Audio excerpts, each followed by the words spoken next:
mga kawakodoks, no? So marami akong nababasa sa forum, kadalasan sa mga car forum na laging tinatanong ano daw yung best fuel, diesel or gasoline na ginagamit nila, especially sa mga diesel engines to. So ako kasi, ever since nagsimula si Unioil dito, Unioil na ang gamit ko, no? So ngayon, may biyahe tayo. Gamit natin tong 2013 na Grand Starex na Delphi engine. So alam natin pag Delphi sobrang sensitive ng injectors nito at napakamahal kung kailangan palitan. So bakit Unioil, no? So Unioil baka naman. So bakit Unioil? Unang-una, si Unioil lang yung may Euro 5 dito na mga fuel. So yung diesel nila Euro 5. So si Delphi maselan. So Euro 5, it means yung cleanliness niya is parang nandun na sa category ng pang Euro 5. So ano nga ba ang pinagkaibahan? Bakit hindi ako gumagamit ng mga special diesel like ng turbo diesel, V-power diesel? Sa akin kasi ang pagkakaalam ko, additive lang yon. So bukod sa additive lang yon, hopefully may additive nga talaga nilalagay yung mga company na yon, kasi kung hindi, marketing strategy na lang sila. So at the same time, kahit na V-power sila, turbo diesel sila, may additive sila, Euro 4 pa rin yung fuel nila. So si Unioil, Euro 5, tapos regular diesel lang kuno, walang additive. So ito yung ginagamit ko every 6 months or every maglo-long drive ako, especially ngayon na 6 months hindi na biyahe ng malayo tong van. So ayan, tayo mismo ang mag-a-add ng additive na panglinis ng ating fuel system or fuel line. So ayun, no, bukod sa alam na natin na may nilagay tayong additive, naka Euro 5 pa tayo na fuel na diesel, so mas kampante tayo, especially sa mga may Grand Starex dyan na Delphi ang engine or ang injectors na nakakabit sa engine, o kaya yung mga diesel owner dyan na mga newer models, masisela na talaga yung mga injectors nito, tsaka yung fuel filter, kailangan nga, kumbaga dun sa luma, at least 40,000 na kapag palit tayo. Ito at least 10,000 to 50,000, 15,000 kailangan magpalit na tayo. So ayun, sasakay na lang natin dito yung cooler, no? Ilang gamit na lang to. Tapos pakita ko sa inyo mamaya pag nasa fuel station na tayo ng pinakamalapit na Unioil sa atin, so magpapa full tank na tayo. So yun lang mga kawakodoks, no? Again, sa mga nagtatanong, para sa akin lang, ever since talaga, Unioil lang ginagamit ko sa mga diesel units namin. Kahit sa mga gasoline engines, puro Unioil kasi nga Euro 5. So cleaner fuel, siguro yung refinery nila mas maganda, mas malinis. Tapos yun nga, bukod sa Euro 5 na, naglalagay na lang ako ng additive every 6 months. So magkano lang naman to, no? Malaki pa rin yung natitipid ko compared dun sa difference ng price ng regular diesel tsaka ng mga turbo diesel, V-power diesel, tsaka kung ano-ano pang kaek-eka ng diesel ng ibang gasoline station. So yun lang mga kawakodoks, no? Sana nakatulong. Ciao! Kita-kits sa biyahe. Drive safe, stay safe, enjoy your week.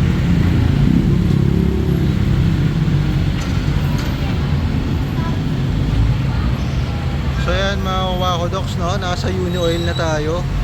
So ayan, sinasabi ko, Euro 5 diesel. So sila lang alam ko, Unioil lang sarang ano, no? Euro 5 ang mga fuel lahat. Yes, so yun, Euro 5 talagang Unioil lang. So ayan yung additive na nilalagay natin. So kaysa mag V-power, turbo diesel, Euro 4 lang din naman. Hindi pa tayo sure kung may additive talaga na sapat dun sa dami ng fuel na ikakarga nila or nasa tangke nila. So hindi natin alam kung effective. So ayan, sige sir, okay. Diesel po, Euro 5 diesel, full tank. So andito tayo ngayon sa Ortigas Extension, no? So papunta tayong Sambales. Sa Piramangas po tayo, diesel po. Yun. Start po tayo, sir. Sige sir, thank you. Tapos may SNR pa pala tayo, kaya advantage na rin natin. So next fuel natin, pabalik na ng Manila, siguro around sa Sambales na, kasi doon may Unioil ulit. So ayan ay laruan ng aking Junakis. So kompleto na, andyan na rin yung cooler. So ito, ibababa natin to mamaya. So yun lang mga kawakodoks, no? Kita-kits sa daan, ingat sa biyahe, travel safe, God bless, ciao.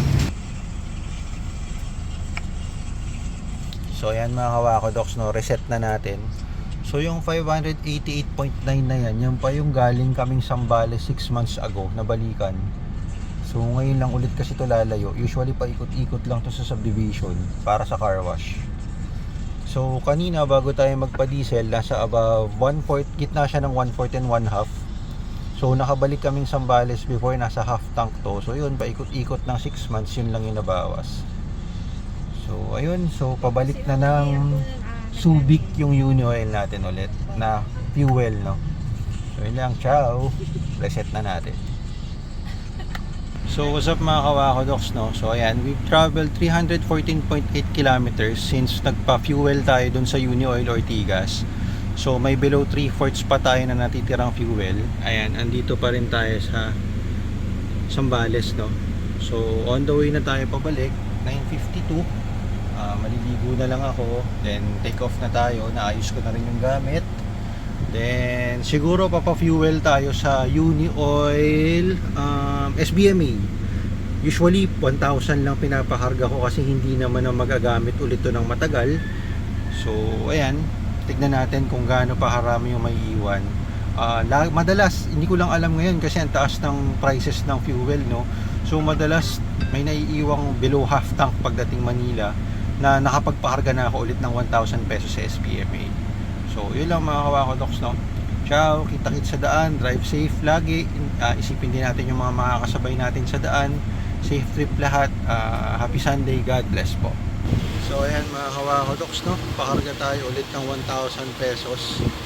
Andito tayo sa Subic Freeport. So ayan. So last stop na natin. Ayan si Starex. So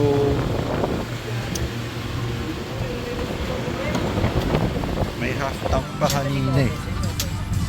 So ayan, balik siya ulit ng almost 3/4. 17.52 liters ang pumasok. So what's up mga kawakodoks, no? Andito na tayo ulit sa Metro Manila. So ayan, so check natin, na-check na pala natin to, yung langis, yung coolant and everything sa engine bago natin ilipat dito sa parking na to. Kasi kahapon doon na lang sa tapat ng bahay kasi nga pagod na rin. So ayan, may almost half tank pa tayo. Total trip natin is 604.5 kilometers. So medyo mataas siya compared dun sa unang 580 plus lang kasi nga nag-SCTEX tayo. So alam naman natin na pag SCTEX from Zambales, medyo may kalakasan tayo ng onti sa konsumo kasi nga tumatakbo tayo ng high speed, no. At the same time, medyo umiikot tayo. Ikot talaga si SCTEX, tapos lalabas ka pang Angeles, then NLEX. Unlike na nag San Fernando ka, San Fernando na yung tumbok mo, and takbong pogi lang. So ayun, again, tong video nito ginawa natin regarding sa fuel, no. So sana try nyo lang din, wala namang mawawala. Lalong-lalo na sa mga may Delphi engine na injectors ng Starex or mga newer model na masiselan talagang injectors. Try nyo mag Uni Oil. Actually sila lang talaga yung may Euro 5 na diesel. Tapos yun, kung gusto nyo lang ng sa isip nyo na may additive or may help sa improvement ng fuel line, at least once a year or every 6 months, di mag-add kayo ng additive. So napakaganda naman talaga ng outcome, no. Sa una talaga, especially sa mga matagal yung hindi ginagamit, medyo mararamdaman yung pigil. Pero once tumakbo ka na ng long drive, tapos katulad niyan may opportunity na pwedeng overtake, pedal to the metal talaga tayo. So pag uwi, sobrang gaang manakbo ng sasakyan. So pwede na siya ulit magpahinga.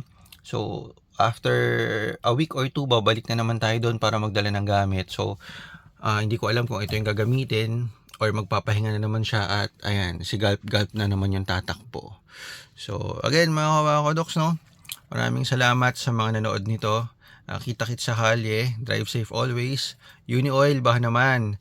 So sumali nga pala tayo doon sa Fueled for Life, na-aksidente pa tayo.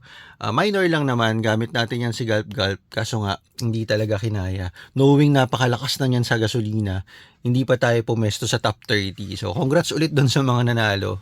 So ayun, lahat talaga ng unit natin, Uni Oil, gasolina, diesel, ayun. Kahit motor, yung premium natin, tsaka yung lumang carb type natin na sasakyan, Uni Oil pa rin yun. So yun lang mga kawakodoks, no. Ciao. So what's up mga kawakodoks, no. Ayun, so kakabalik pa rin natin from Zambales. So kanina yung video natin, yung tira sa Starex na fuel. So ngayon ito, dito pa rin tayo sa Uni Oil Ortigas. Pakarga naman tayo ng diesel dito sa Chevrolet na 2.8 Duramax diesel engine pa din. So ayun lang mga kawakodoks, no. Pakita ko lang na Uni Oil talaga ang ginagamit nating mga fuel sa mga unit natin. So Uni Oil, baka naman po. Ciao.